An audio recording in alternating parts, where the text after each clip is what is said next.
বাংলাদেশের সাবেক প্রধানমন্ত্রী অথবা ক্ষমতাচ্যুত প্রধানমন্ত্রী অথবা আপনি যদি তাকে ফ্যাসিস্ট শেখ হাসিনা বলতে চান বলতে পারেন, আমার কোনো আপত্তি নেই। যাই বলেন না কেন, তার যে সুখ্যাতি এবং কুখ্যাতি, এই সুখ্যাতি এবং কুখ্যাতির যে এক্সট্রিম পজিশন বা সিম্বল, এটা হলো তার জবান, তার ঠোঁট, তার জিহ্বা। তাকে আমরা সেই 1982 সন থেকেই দেখে আসছি রাজনীতির অঙ্গনে। 81 সনটা বাদ দিলাম, মে মাসে 81 সনে তিনি এসেছেন, 82 সন থেকে ধরুন। তো তখন থেকে তিনি কথা বলে আসছেন, ক্ষুরুধার কথা। তার যখন যা মনে আসে একেবারে বলে ফেলেন, এবং তার এই কথা বলার যে অবস্থা, মানে এই কথা বলা উচিত না ইত্যাদি ইত্যাদি, তার আশেপাশে বহু সময় বহু মানুষ ছিলেন যাদেরকে তিনি পিতৃতুল্য মনে করতেন। তার বাবার সঙ্গে রাজনীতি করে ডক্টর কামাল হোসেন, আব্দুর রাজ্জাক সাহেব, তারপরে আব্দুল সামাদ আজাদ সাহেব, ওনারা সবাই, বিশেষ করে সাজেদা চৌধুরী, একেবারে পরিবারের সদস্যদের মতো। তারা তাকে স্নেহ করতেন, ইনক্লুডিং জিল্লুর রহমান সাহেব এবং জিল্লুর রহমান সাহেবের ওয়াইফ। তো সবাই মোরলেস তাকে অনেক বুদ্ধি দিয়েছেন, পরামর্শ দিয়েছেন, তিনি শুনেননি। তো যারা ছিলেন তার সঙ্গে তারা এই অভ্যাসটিকে মেনে নিয়েছিলেন, আর যারা থাকতে পারেনি তাদেরকে চলে যেতে হয়েছে ডক্টর কামাল বা মোস্তফা মহসিন মন্টু সাহেবদের মতো লোকদেরকে। তাহলে বলা যায় যে তিনি নিজেও মনে করেন যে তার এই সফলতার জন্য তার এই জবান দায়ী, তার বক্তব্য দায়ী, তার দৃঢ়তা দায়ী, আর তার পতনের জন্য তার এই জিদ দায়ী। মানে একটা হলো দৃঢ়তা, দৃঢ়তা হলো জিদ। তো এই জিদ দায়ী, বাড়াবাড়ি দায়ী, এবং যখন যা মুখে আসে সেসব কথাবার্তা বলাটা দায়ী।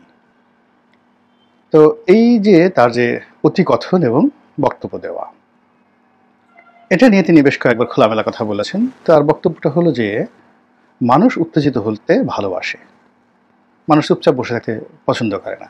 পাশাপাশি দুজন লোক, এটা উনি বলেন নাই, আমি বলছি যে পাশাপাশি দুজন লোক বসে আসে চুপচাপ, দেখবেন যে বুড়া বয়স্ক মানুষ, কিন্তু একজন আর একজনকে কথা নাই একটা খোঁচা দিয়ে বসলো, কিংবা একটা গুঁতো দিয়ে বসলো অকারণে। অর্থাৎ এই যে চুপচাপ বসে আছে, এটা আমাদের বাঙালির স্বভাব নাই। এখানে অস্থিরতা থাকবে, উত্তেজনা থাকবে, এবং যারা এই অস্থিরতা এবং উত্তেজনা তৈরি করতে পারে তারাই জীবনে সফল হয়। এবং শেখ হাসিনা মোরালেস এই সকল কথাবার্তা বলে তিনি সফল হয়েছেন। তিনি বিরোধী পক্ষকে যাচ্ছে তাই ভাষায় গালাগাল করেছেন, অপমান করেছেন, অপদস্থ করেছেন, খোঁচা দিয়েছেন, আরও অনেক কিছু করেছেন। করার পরে তিনি বুঝতে পেরেছেন যে এটার ওজন কতটুকু, এটা কতটুকু লাভ দিতে পারে, তার ক্ষমতা কতটুকু, এবং সেই অনুযায়ী তিনি প্রথমে উত্তেজিত করেছেন, তারপরে একটা সেন্টিমেন্ট দেখেছেন, এরপর তিনি সিদ্ধান্ত নিয়েছেন ধীরে এবং সুস্থ। এবং সেইভাবে কিন্তু যারা আমজনতা, তারা সাধারণত তার যারা সমালোচক তাকে বলেছে ইটস এ মুখরা রমণী, একজন মুখরা রমণী, যা মুখে আসে তাই বলে। এরপর তার নাকটা বেশ অন্যান্য একটু লম্বা। তো এইটা অনেকগুলো ব্যাখ্যা আছে, লম্বা নাকের বা একটু বাঁকাও বটে, সামনের অংশ একটু বাঁকা বটে। তো এগুলোর জ্যোতির্বিজ্ঞানে ব্যাখ্যা আছে, এই ধরনের যারা মহিলা হন বা পুরুষ হন তাদের কতগুলো বৈশিষ্ট্য থাকে।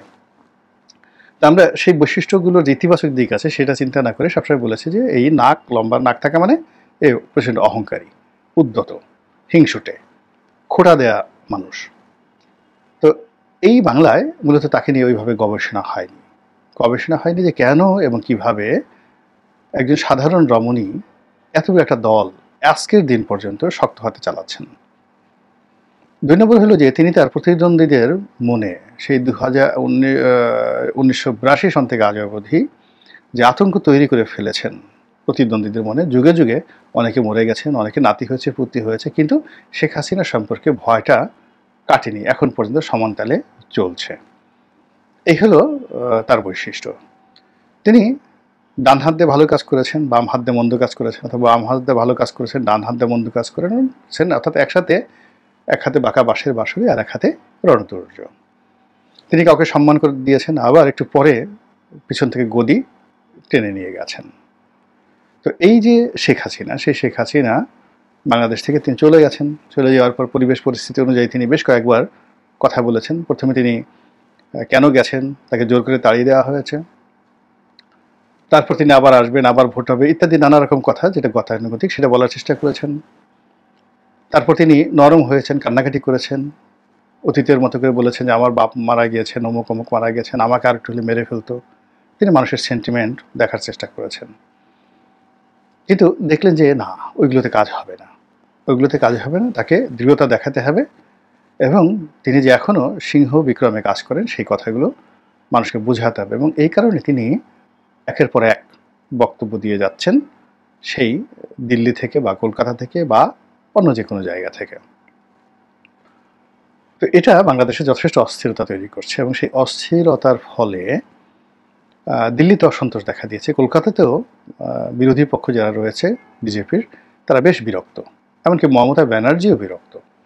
আর ডক্টর মোহাম্মদ ইউনূসের যে বিরক্তি, এটা এমন পর্যায়ে চলে গেছে যে তিনি যখন নরেন্দ্র মোদী সাহেবের সঙ্গে দেখা করলেন, তিনি একেবারে আলোচনার মধ্যে এটিকে তুলে নিয়ে আসলেন যে ভাই বা দাদা বাবু, আপনি ওনার মুখটা বন্ধ করেন, আপনি তাকে রাখতে চান রাখেন, অসুবিধা নেই, আপনার যেহেতু এত পছন্দ আপনি রাখেন, কিন্তু একটু সুপারা বন্ধ করতে বলেন।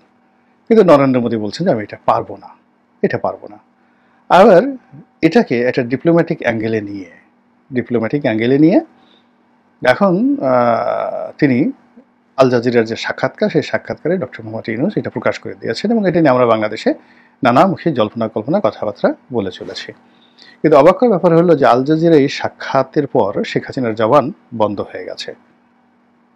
তিনি এই গত এক দেড় সপ্তাহের মধ্যে কোনো বক্তব্য, অডিও বার্তা দিচ্ছেন না, কোনো নেতা কর্মীদের সাথে টেলিফোনে কথা বলছেন না, কোনো বক্তব্য ভাইরাল হচ্ছে না, ইত্যাদি ইত্যাদি অনেকগুলো বিষয় আমরা দেখতে পাচ্ছি। তাহলে ঘটনাটা কি? নরেন্দ্র মোদী কি আসলে তাকে কোনো সতর্কতা অবলম্বন করেছেন, অথবা তিনি কি কোনো কৌশল অবলম্বন করেছেন, নাকি এমন কিছু ঘটছে যে ঘটনার ফলে তিনি এই মুহূর্তে কথা বলাটা গুরুত্বপূর্ণ মনে করছেন না? যেমন আসলে হঠাৎ করে যে কাশ্মীরের প্রসঙ্গটা এসছে, সেই কাশ্মীরের যে প্রসঙ্গটা, সেই প্রসঙ্গটার প্রেক্ষিতে ভারত একটা বিরাট চাপের মধ্যে রয়েছে, সারা ভারত উত্তাল।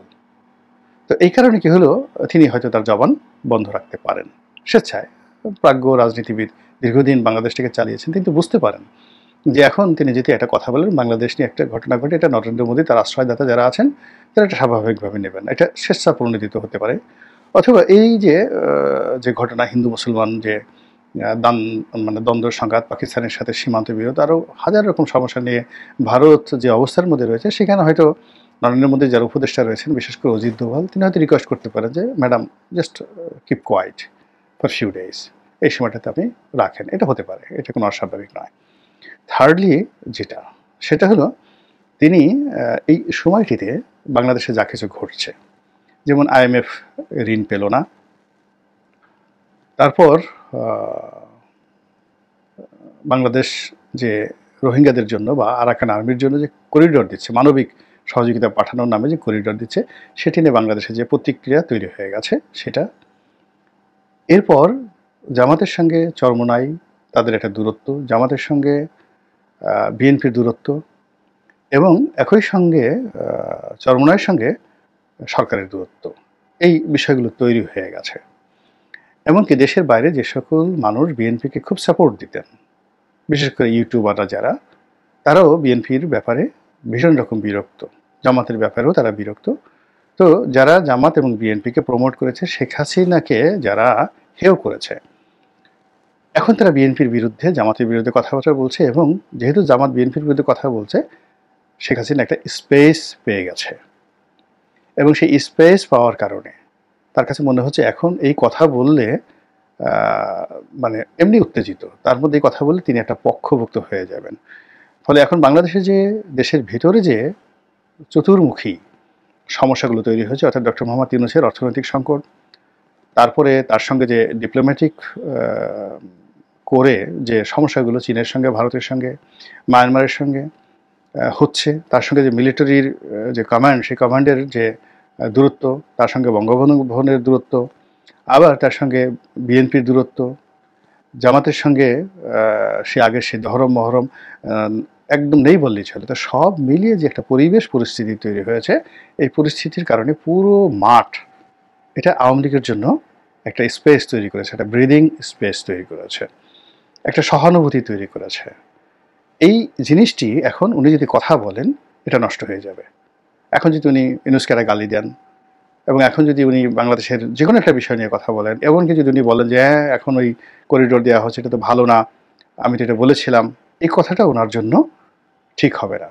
এটা তার জন্য চুপ থাকাটা তার জন্য এই মুহূর্তে আরও বেশি তার জন্য তার দলের জন্য সুবিধাজনক হয়েছে বলে হয়তো তিনি মনে করতে পারেন। তো সব মিলিয়ে তিনি যে চুপ করে আছেন, এই চুপ করে থাকাটা তার জন্য কতটা স্বস্তিদায়ক